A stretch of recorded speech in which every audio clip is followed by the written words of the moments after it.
What's going on, everybody? Welcome to a brand new sports show on this channel. It is the Barnes Brothers College Football Show, hosted by me, Jared Barnes, and my brother, JT Barnes. JT, how you doing today? Doing pretty good. Excited to get this started. Yeah, bro, I'm very excited. This is something I've wanted to do with you for a while. Been trying to find a way to get you involved, and I know you're really big into college football. And when I approached you with this idea, you were extremely excited about it. So, yeah, I'm excited to do this with you. We will be doing this every week on Monday, right here on this YouTube channel, The Jared Barnes Show. And we're going to try to be doing it live. If we can't do it live, we'll record it, but it should be live. What time will work for you think?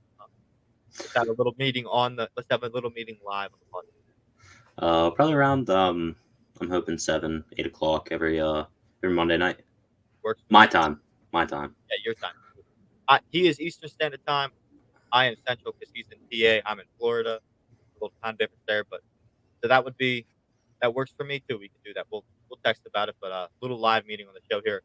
But let's just hop right into the subject here. We got some headlines we want to cover from the games that happened this weekend. I'm excited about it, and some other stuff like that. So the first headline that we have, Nebraska. They blew two double-digit leads this weekend, and the Scott Frost-led Cornhuskers start the year 0-1. They did it in terrible fashion too. Like, this was the game that was played in Dublin, Ireland. They blew two double-digit leads, and then they kicked a terrible onside kick when they were up 11 points. With they had all the momentum. And when you do something like that, you just lose all the momentum. And to be honest, the fans really weren't that interested in the game, anyways, because it was in Dublin, Ireland. You could tell. Internet went out. Did you see the video of all the people getting the free beers? Yeah, I saw that. That was pretty wild. And then did you see the beer thing? Yeah, I did. No one cared. No one cared about this game. I still don't care about this game because Nebraska is going to be a 6-16 probably, and Northwestern's also probably going to be a 6-16. People say it's a wide open Big Ten West. It's not really. Wisconsin's probably going to run away with it, but yeah, Nebraska totally dropped this game, and Scott Frost will probably be fired at some point this year if it continues to go that way. How do you feel about it? I hate that everybody's just bashing on Scott Frost. I think he's a really good coach. I think he has really good potential. I just don't think he's done what he's needed to do. I just don't think he's done what he's needed to do. Recruiting wise, he hasn't gotten the guys in there that he's needed. He's in the Big Ten West. It's much weaker than the East, but you just gotta keep fighting and trying to get over, Wisconsin. And when it really comes down to, you can't make stupid decisions like kicking an onside kick when you're up by 11 points. Pin them back deep, make your defense work. I mean, instead of giving them a free opportunity about 40 yards out. So this offseason, I will say this: he did make a very good hire for offensive coordinator in Mark Whipple, who was Pitt offensive coordinator the last few years with Kenny Pickett. You know how I feel about Whipple and Kenny Pickett. So I love that hire, but Scott Frost has been there for 5 years. You mean to tell me he can't get the players in there that he wants for 5 years? I mean, you're a Power 5 program. You should be able to. I mean, I'm not going to try to defend him and say, hey, the Big Ten's stacked. You're a weak team compared to them. I mean, they are. I mean, but when it really comes down to it, you got to persuade. I mean, I just think there's just so many other options when it comes around college football that why would anybody go to Nebraska? I mean, come on, like Nebraska, really? Yeah. But I mean, we'll see them in a bowl game possibly. Probably Scott Frost not being a coach. Yeah, it'll be ESPN too. Yeah. All right. We got some other Big Ten news. Yeah, we got the Michigan quarterback battle. JJ McCarthy battling off. I mean, he's not going to start week 1, but he's going to be battling off Cade McNamara, if I could say that right. I can't say that right at all. McNamara. Yeah, McNamara. All I'm saying is JJ McCarthy starting week 2, McNamara starting week 1. We'll see what happens in week 3, but I don't even think this is. I mean, I don't even think this is a close race for head coach Harbaugh there. I think he knows who he wants. I just don't think he's ready to pull the trigger without fans getting upset. Yeah, McNamara last year led them pretty much all the way to the Big Ten championship game, and they were a very good team last year with McNamara, but their quarterback play suffered.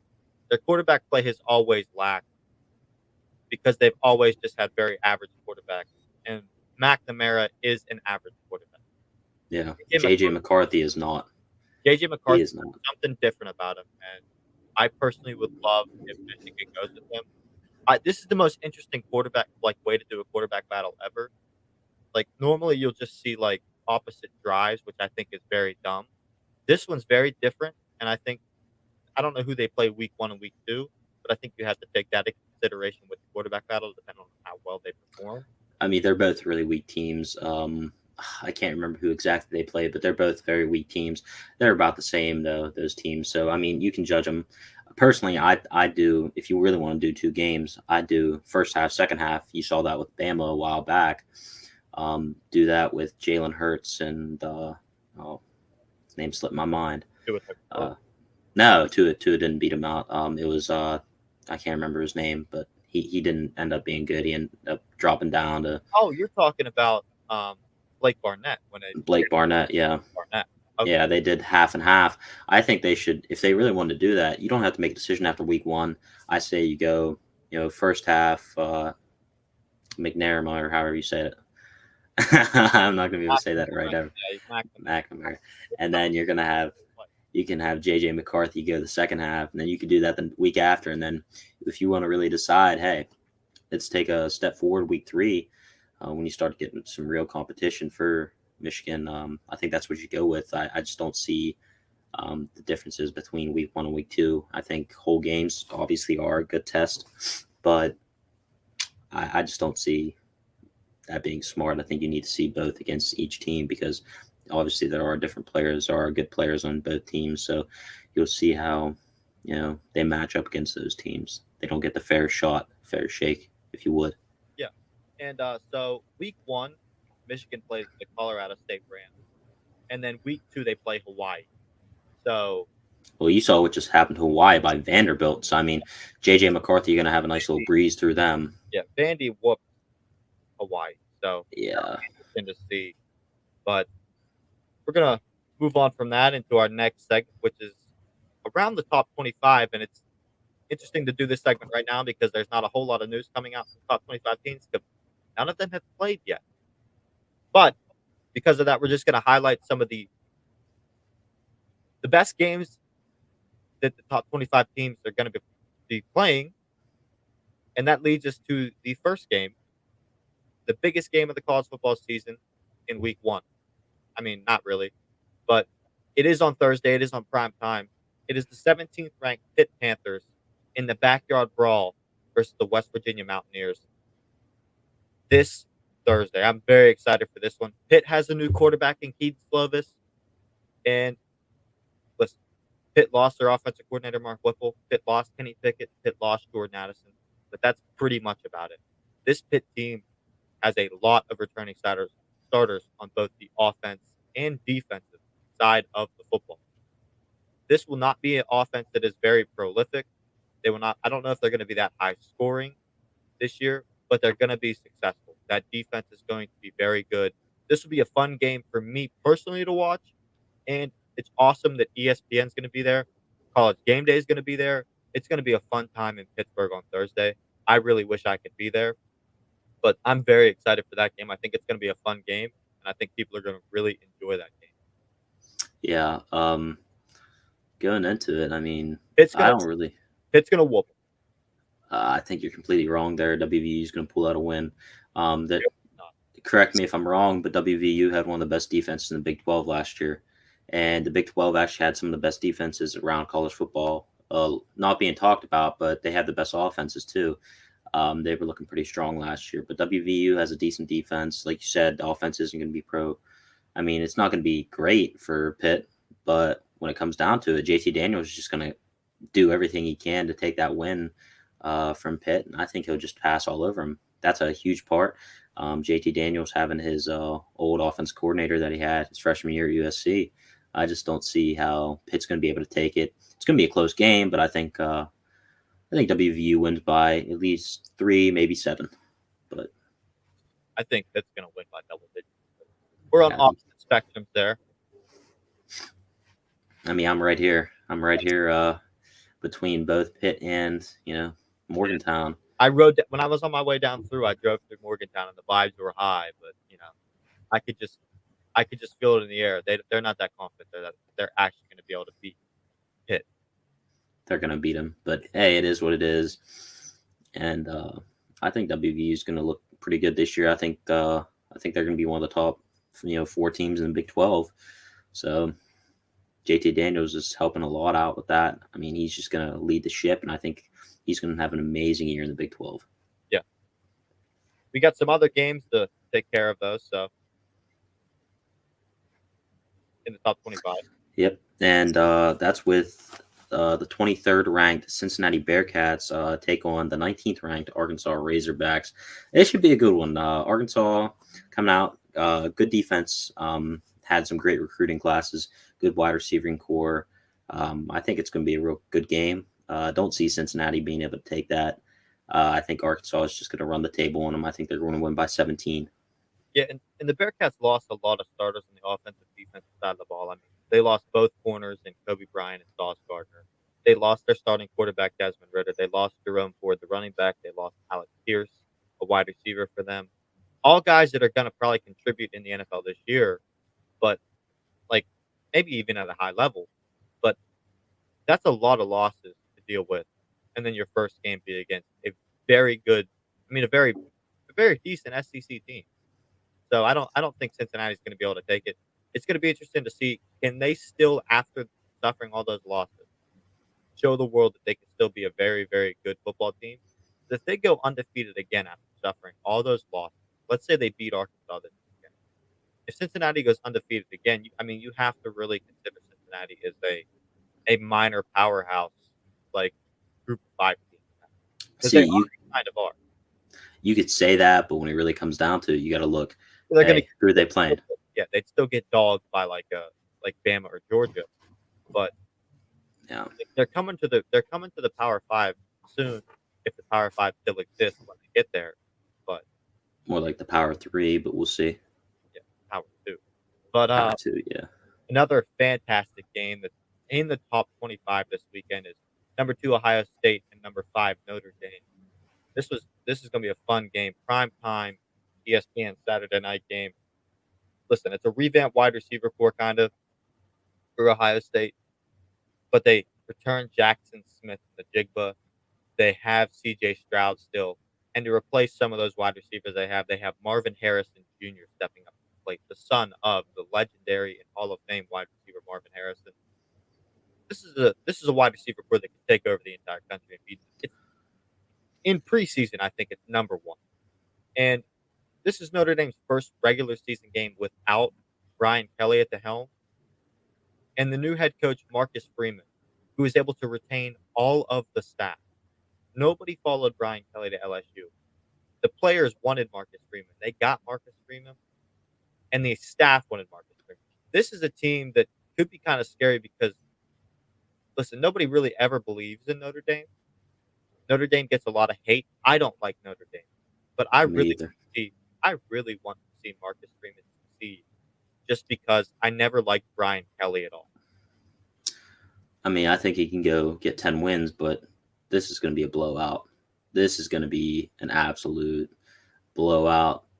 Freaking, all I got to say is Ohio State, they're going to be in the national championship this year, either with Bama or Georgia. Probably Bama.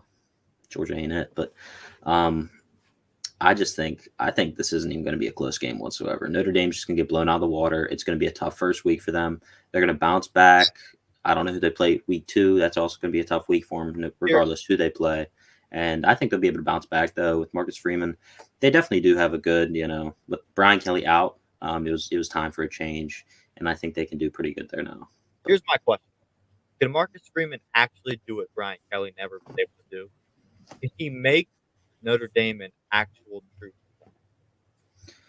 I mean, Notre Dame's been on and off contending for a while, but And I can just they don't see. actually can he make them actually competitive versus these top tier? I don't see him doing what Brian Kelly never did. I see him, hey, might contend this year, might contend that year, but he's not going to be a consistent contender like these top four teams in Bama, Georgia, Ohio State, Michigan. So Yeah. And speaking of Georgia, yeah, we got Georgia playing. Who are they playing again? they're taking on Playing. the 11th ranked Oh, Oregon Ducks. yeah, Oregon.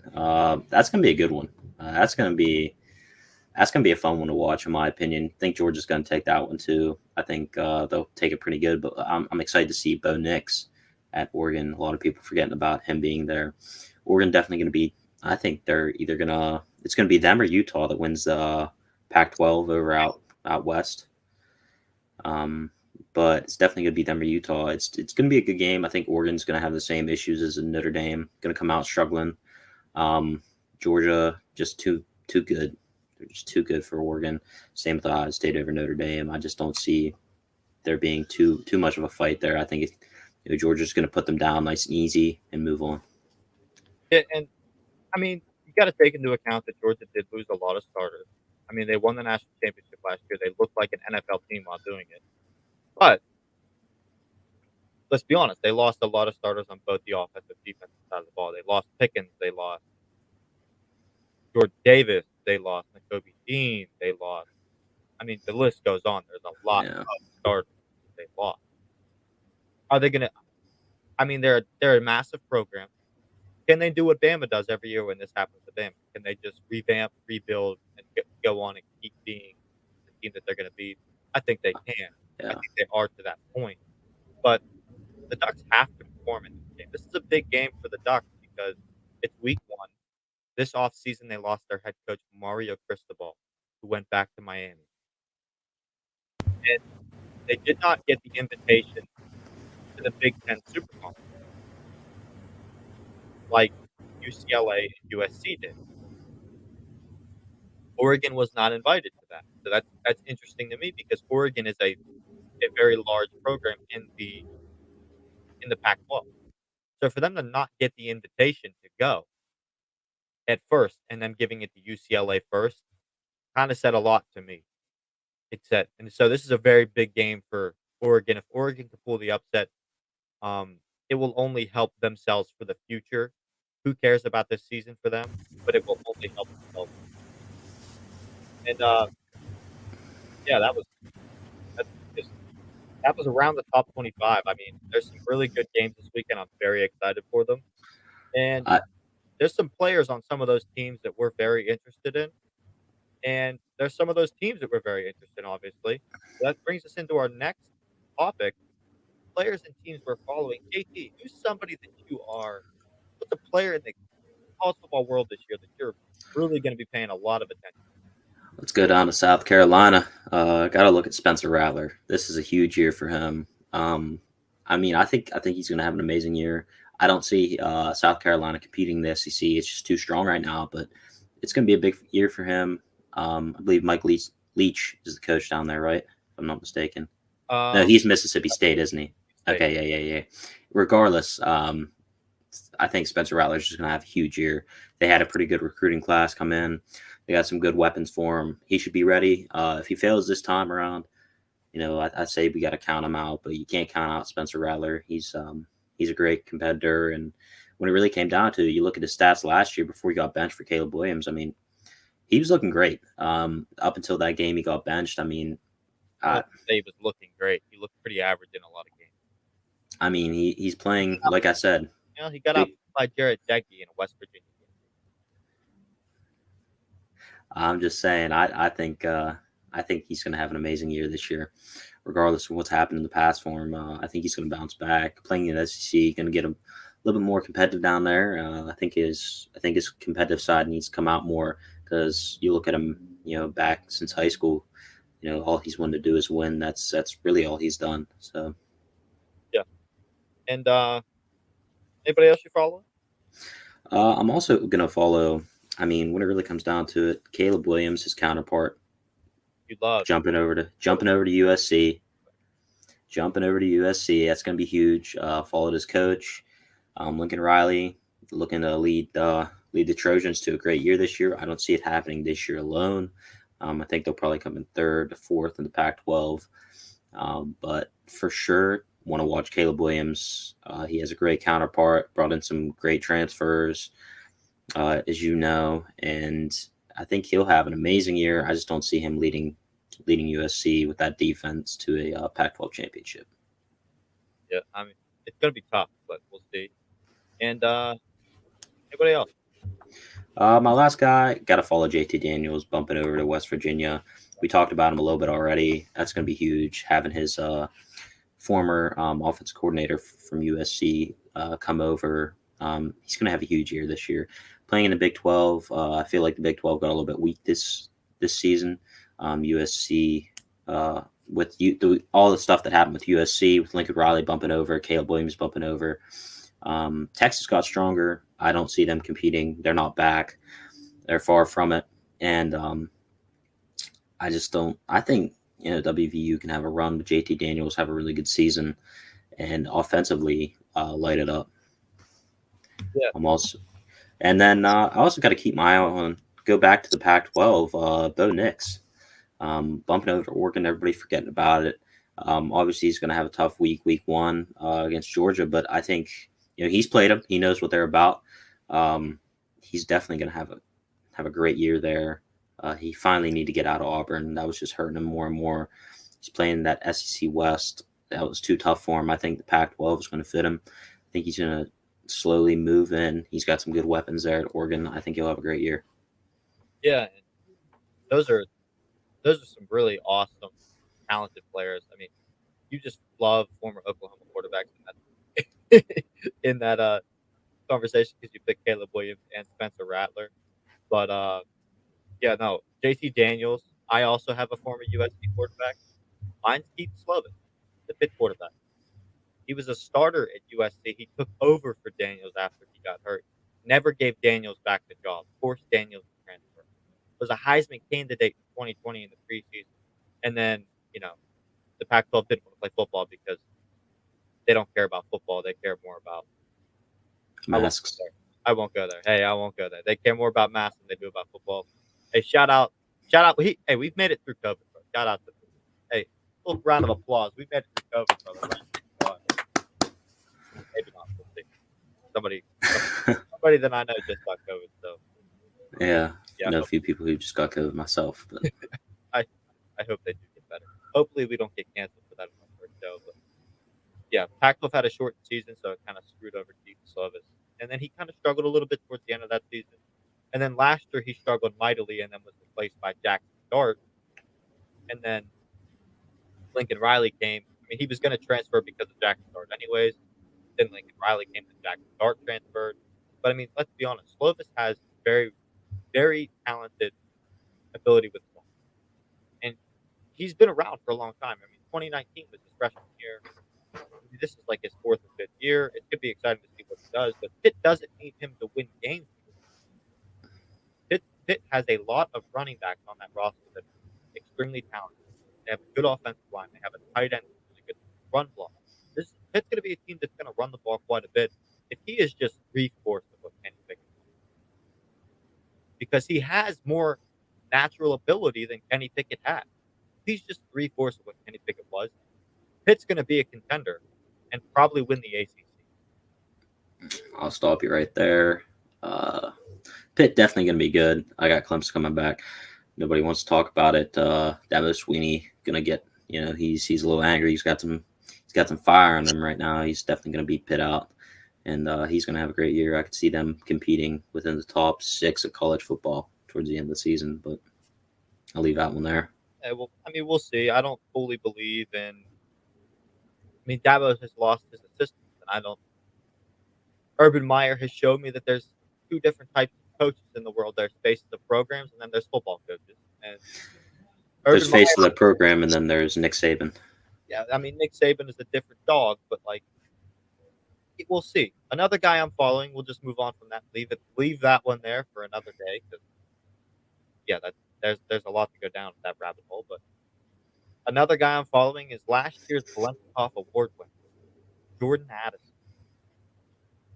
He has some ties to Keaton Slovis because Keaton Slovis transferred to Pitt.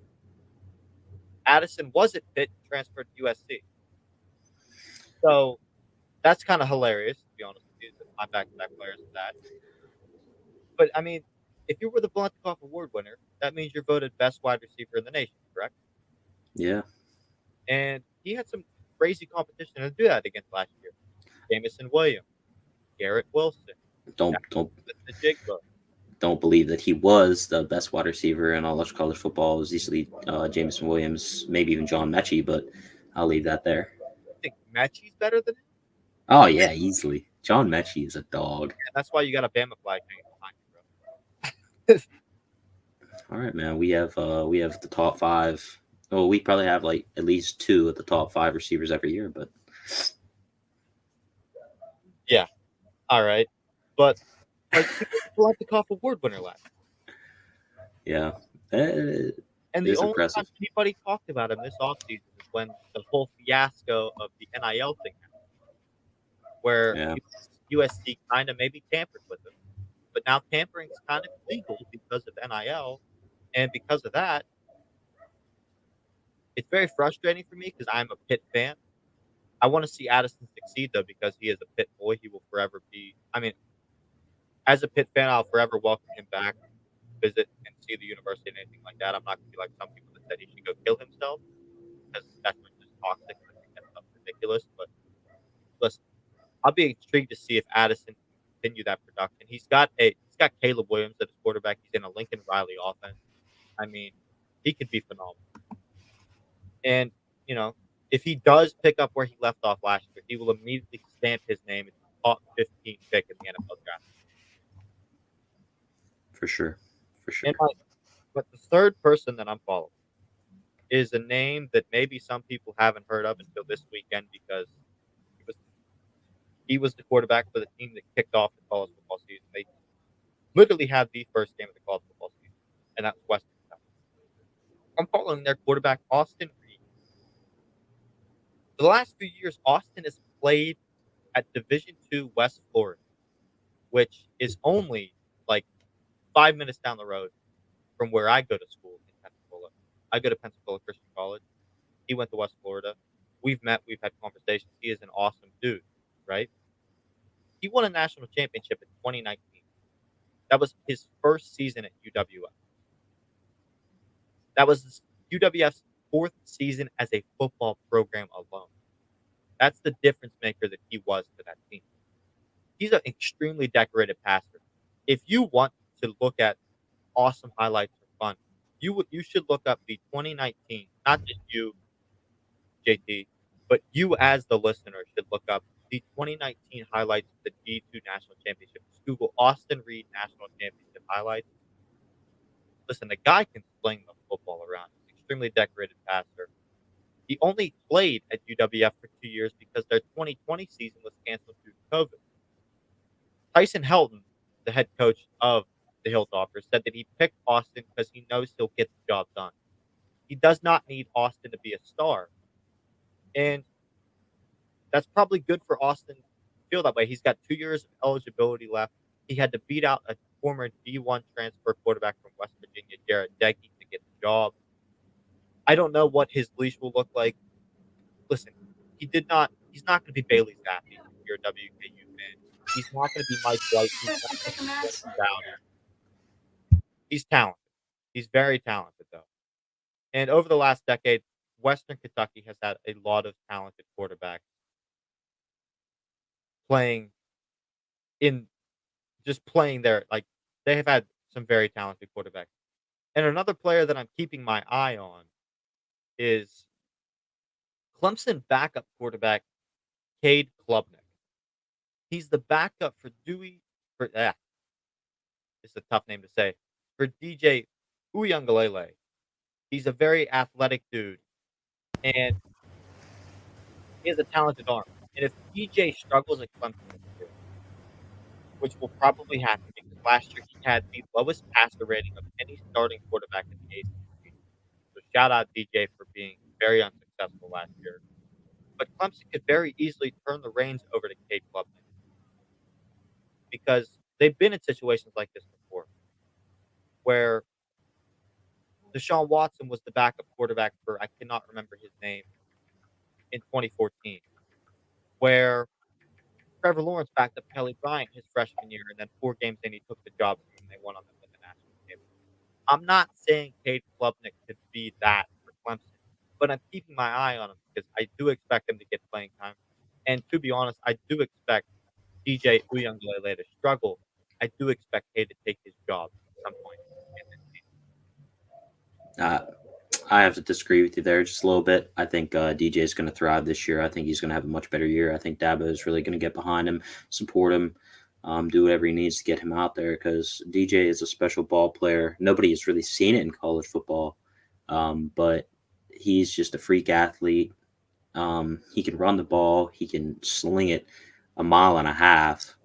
I'm going to be really excited to see what he does. If he can't make that transition, hey, go ahead, Dabo, switch him out. But support him while he's in there. Yeah, and yeah, I agree. I think for him to be successful, one of the people that I'm watching as a possible guy I'm watching for the Heisman Trophy would have to do very, very well for DJ to succeed. And that brings us into our next topic, Heisman candidates. I'll go first here because the guys that I'm picking are not guys that are like legit Heisman candidates right now, but they're guys you should be maybe be keeping an eye on for the award just because I think they have a chance at it. My number one guy for that is Dylan Gabriel. He's the Oklahoma quarterback. Oklahoma, listen, they went through it this offseason. They lost. Well, they did make it into the Big 12 conference championship game. And then the next day, Lincoln Riley was the head coach of USC, and then went on air later that night and said that that deal happened. They called him that morning, and everything got done. Liar. He was focusing on it all season, and that's probably why Oklahoma struggled because it looked like they weren't really focused on the game.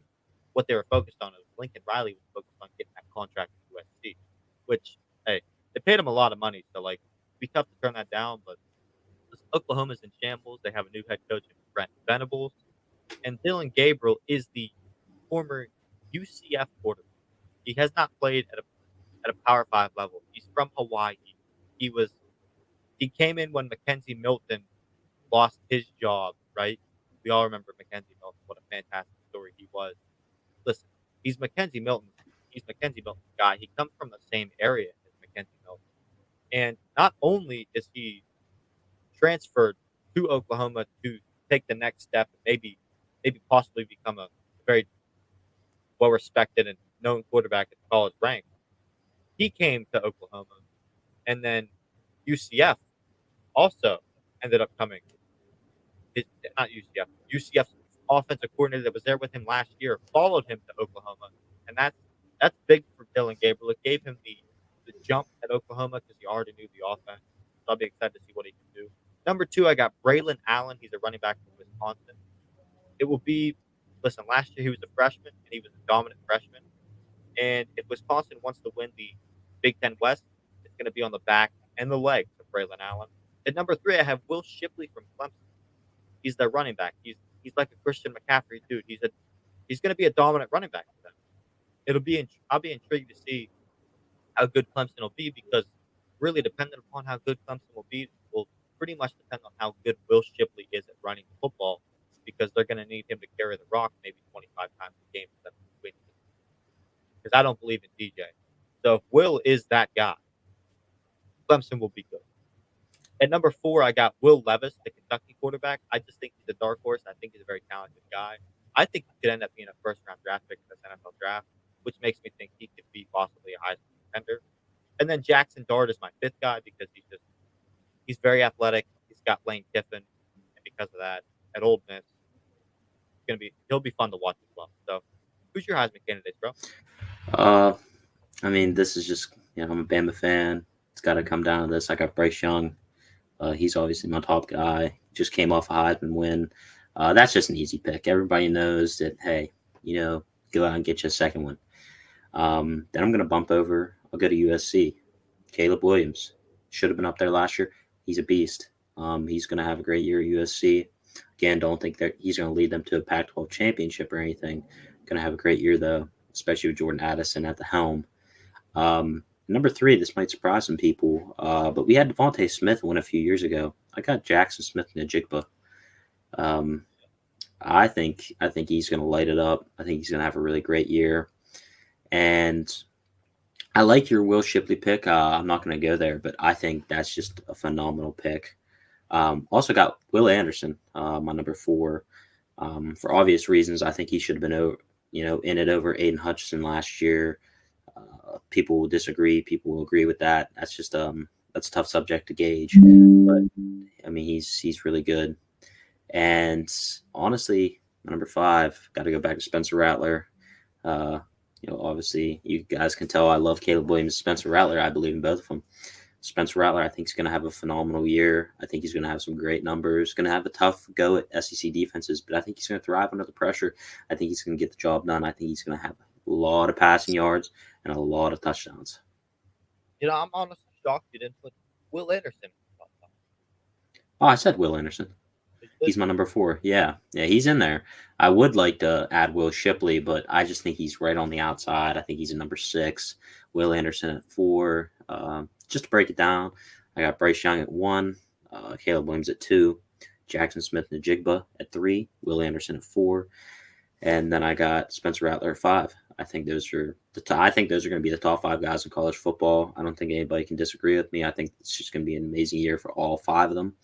You might have here or there. Hopefully, those guys don't get injured. Hopefully, they can thrive in their new spots. A bunch of them, moving around with Caleb Williams and Spencer Rattler. But I'm excited to see and watch every single one of those players. They're just such electric, uh, prime time guys that you just want to watch every single week in and week out. Yeah, no, they're every one of those guys is extremely fun to watch. And it looks like JT might have actually just dropped out, so I'll wrap up the show here, possibly without him. Some games that we're watching, and I don't think he'll be there to say what we're watching, but I'll say the games I'm watching this weekend. And this has been a chaotic show a little bit, but the number one game I'm watching is Thursday's primetime game, the Pitt Panthers versus the West Virginia Mountaineers in the backyard brawl. That's just going to be an extremely fun game for me. And then after that, I'd probably go with Ohio State and Notre Dame. That's going to be a fun game to watch as well. And Georgia and Oregon is another game that I'm probably going to be watching. Those will be the three games I'm really paying attention to this weekend. Excited for this show to kick off. Excited to see what we're going to be able to do. Next week we'll have definitely more stuff to talk about because there will actually have been like some very good college football games. So we're excited to have you guys back next week. Hope if you tuned in and you watched this long that you like the show, and if you're not subscribed to the channel that you'll subscribe. And yeah, I appreciate every single one of you guys that watched. This was extremely fun for me, and I'm excited to do it next week. We'll be doing it live next Monday night. This one was a recorded episode, obviously. We just kind of aired it live, but next week we'll be recording it live. So if you want to interact with us in the comments, feel free to do so. So we'll see you guys next week. Have a good one. Peace. This is also an audio broadcast, but if you're not following us on YouTube, I would suggest doing so because this is going to be mainly a YouTube show that I send to an audio podcast. So yeah, just with that being said, I about left and then realized, hey, I got to address the audio listeners because shout out to them because you know we love the audio listeners as well. So appreciate you guys. Hope you guys have a great afternoon. Hope you guys have a great week. Enjoy college football this weekend. All right.